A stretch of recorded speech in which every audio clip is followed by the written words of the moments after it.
This is, I call this the pentatranton, which I would say like would be an inhabitant of the fifth dimension, that would be able to converge the concepts of spirit and matter together. I think that in our present nomenclature, we tend to use those as almost value judgments on things.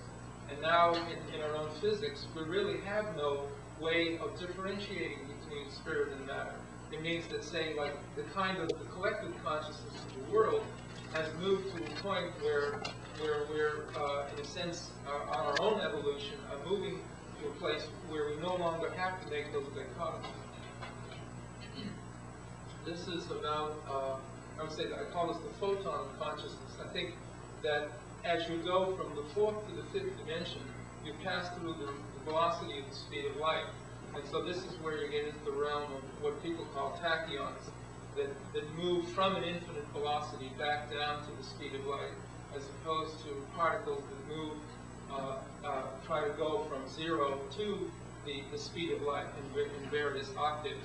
And so that the photon remains at the time of the transition. It's like like an inverse of the black hole, where if you were to describe it as a form, it would simply be like the inverse of the flywheel, where it contains enough energy because of its angular momentum, in a sense which increases without limit as you approach the centroid. And that's why Einstein talked about it as having an invariant velocity. It simply meant that it could impact with anything else with as much energy as it needed. So here is like, here is an exact inverse of the black hole, where you are transducing meta energy into Kato energy, or energy from that which doesn't move to that which moves. This the same. I'm putting the ones that have like the same form together. Again, like the aureole form, that the symmetry. I call this the visionary point. The point in time that allows you to connect with eternity, and therefore subsumes all other forms of time. This is the painting that I worked out my system of revelation as being involved with the mystical, the prophetic, and the sacramental, and how symbolism and myth actually work. I feel like a symbol is really for us the subjective reaction going from the fourth to the fifth dimensional realm, and so that it involves an inverse of the epistemic model. Normally, when you know something, you feel you are active and the knowledge is passive, and therefore any occasion of knowing is essentially unsatisfactory, because you move like a power trip from one position of knowing to another. Whereas and so that you would be in the realm of sign. You go from like icon, indexed icon, archetype to symbol. You've moved epistemically to a situation where the information is now active and the knower is passive. It's still a mutually interdependent relationship, but it's like your capacity to know is now totally satisfied.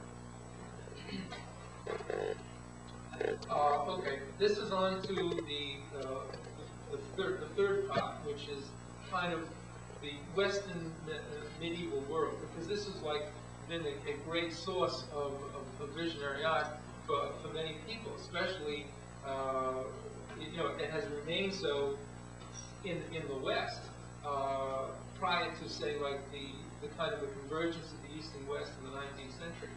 But yet the same type of kind of mandalic influences abound. When you go to Schatz Cathedral and you look at the rose window and the west facade, people say, well, this is a diatom, this is a mandala. These things are well known. At one time I did the Divine Comedy. I think this is, for somebody in the West, this is a kind of a given task that must be done. Like Blake did it, Botticelli did it.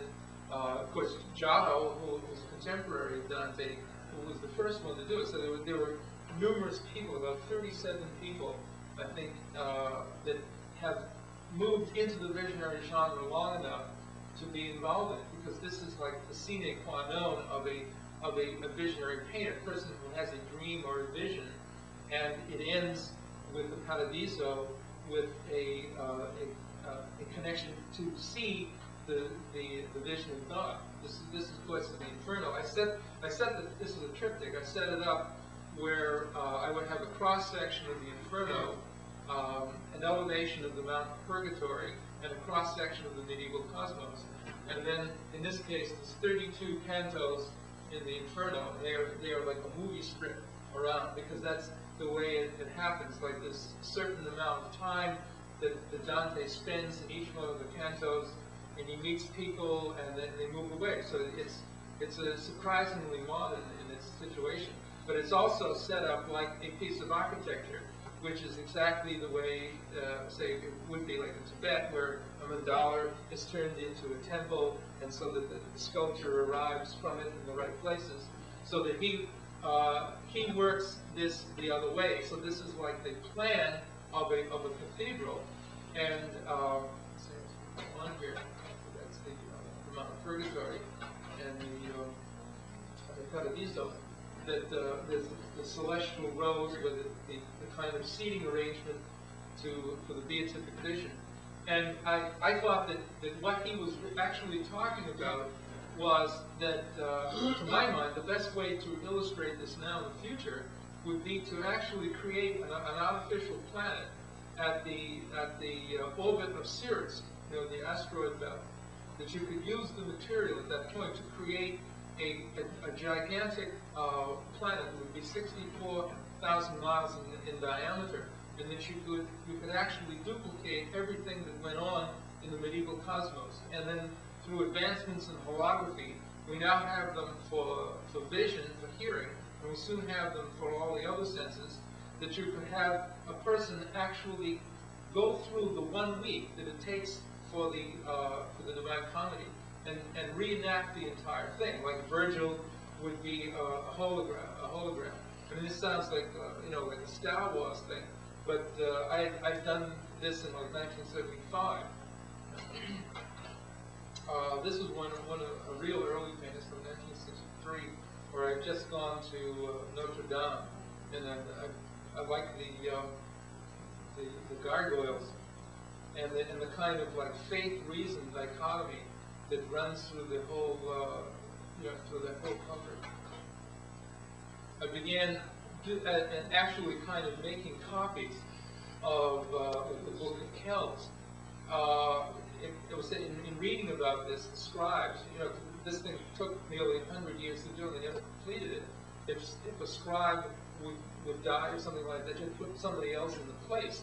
So there was no business about what was original or not. So I just acted as if like I was the next scribe in line, and then what I did was enlarge the whole thing and add some things to it. So I did. This is St. John, the other one was St. Luke, and I'm going to do the other one. All right, this was like, of course, like in Christian eschatology, like the end of the world, I used an X-ray of the baby's skull in the center of that, and some reference to Nostradamus. I said the second coming of Christ would come probably in the suburbs, and almost like a huge blown up figure, the way it's described. I mean, that would be the kind of, it would be a humorous impact, and yet it would be weird to see this, in this home. Then I did, about 10 years ago, I did New Jerusalem for the Book of Revelation. And this was like, it's a cubic city, and I can only show part of it. Like I had the finger of God, and I had the emerald rainbow around the seat of the Holy Spirit, which are represented as a tetrahedron, the rivers of life. This is then there was foundation stones. There's 12 foundation stones, and the thing looks like it's coming down out of the sky. A very literal, body-oriented, kind of sacramental image.